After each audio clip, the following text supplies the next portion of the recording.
Moi, tout d'abord, je vais juste Je vous en prie. faire la transition avec mon ami... Avec notre camarade. Voilà, mon ami Dean. D'ailleurs, j'ai voulu le dire au départ, c'est la première fois que je suis dans une salle où il y a autant d'agents d'autorité de ce niveau-là. Et donc j'avais un peu le cœur qui battait un peu trop fort quand je suis rentré. Mais ils ont été sympas, ils nous ont bien accueillis, donc on peut continuer à parler tranquillement. La transition est la suivante.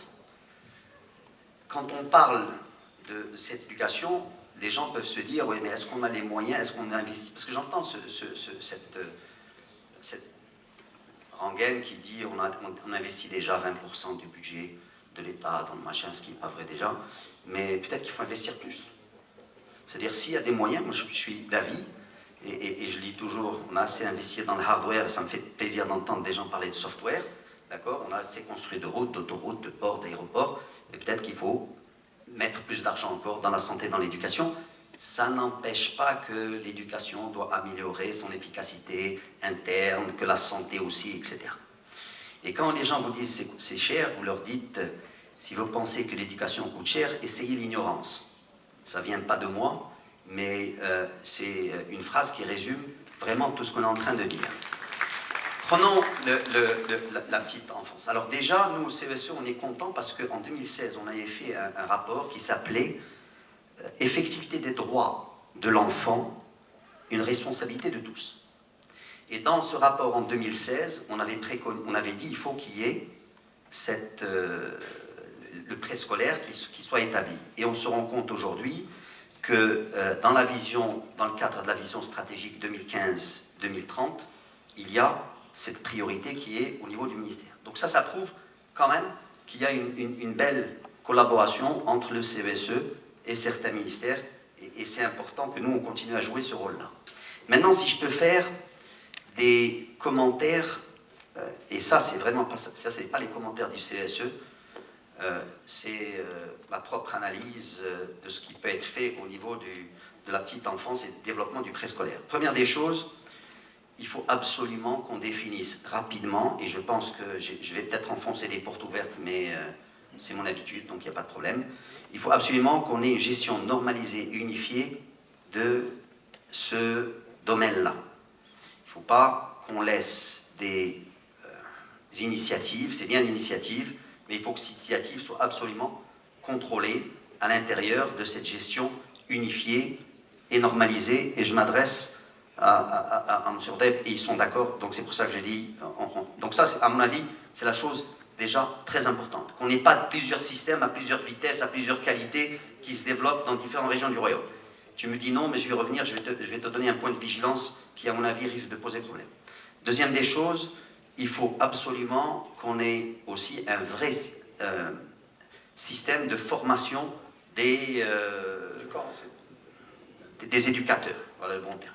Il faut absolument veiller à ça, et on l'a vu malheureusement, parce que ça coûte trop cher de ramener des 200 000 enseignants, d'accord? Peut-être qu'il faut utiliser d'autres technologies. Les technologies du numérique sont, à mon avis, extrêmement adaptées sur ça, plus chez eux que sur le préscolaire, mais bon, mais on n'a pas la même quantité de profs, donc, à mon avis, la formation préscolaire est absolument importante. Troisième des choses, quels sont les acteurs? Alors, on entend parler de l'INDH, mais ce n'est pas les INDH, c'est les ONG derrière l'INDH qui sont les acteurs. C'est pour ça que je te disais, ça c'est un point de vigilance. Moi j'ai beaucoup de respect pour les ONG, d'ailleurs j'étais vice-président de la Fondation Zekola, dont je vois la directrice générale ici pendant des années, donc je connais le travail associatif. Et il y a des ONG qui vont, parce qu'elles ont les moyens, elles vont faire les choses bien, d'autres qui ont un peu moins de moyens, qui vont le faire un peu moins bien, d'autres qui n'ont pas beaucoup de moyens du tout, qui vont se déclarer être des spécialistes du préscolaire, et on va se retrouver avec un système à plusieurs vitesses. C'est pour ça que je disais, là, très bien, ça aussi c'est un point de vigilance, et j'aime quand tu as des réponses, ça me rassure. Autre point, et je pense que ça a été souligné, et j'aime bien ça, le système de veille. Je pense que, tu vois, je l'avais écrit avant que tu n'en parles, donc tu m'as donné la réponse avant que je pose la question. C'est extrêmement important, parce que malheureusement dans ce pays, on est très très bon à faire des stratégies, des politiques publiques, etc. Mais on est les plus mauvais du monde à les évaluer.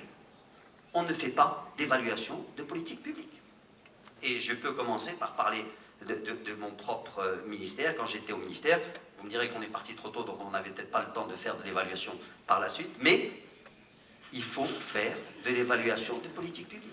Et si jamais on s'est trompé à un moment, quand on fait la stratégie, parce que c'est pas parce qu'on veut se tromper, mais c'est parce que les données qu'on avait à l'époque ramassées sur les conditions de marché, sur les concurrents, sur les développements des différents pays, etc., nous donnaient une image à cette époque-là qui indiquait que la meilleure stratégie était celle qu'on a suivie.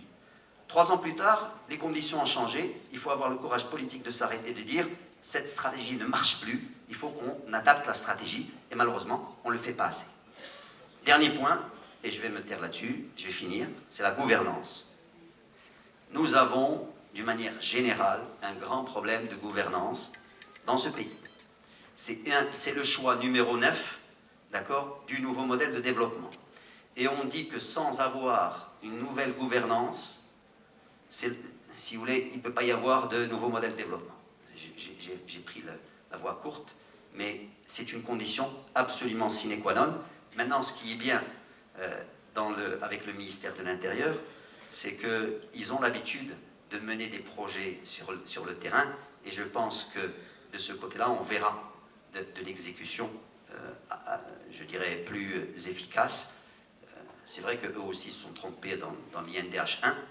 J'avais vu des projets financés, je me demandais où était le développement humain là-dedans, mais rapidement, il y a eu une rectification je dirais, de tir, et donc aujourd'hui, on voit des résultats extrêmement probants sur le terrain.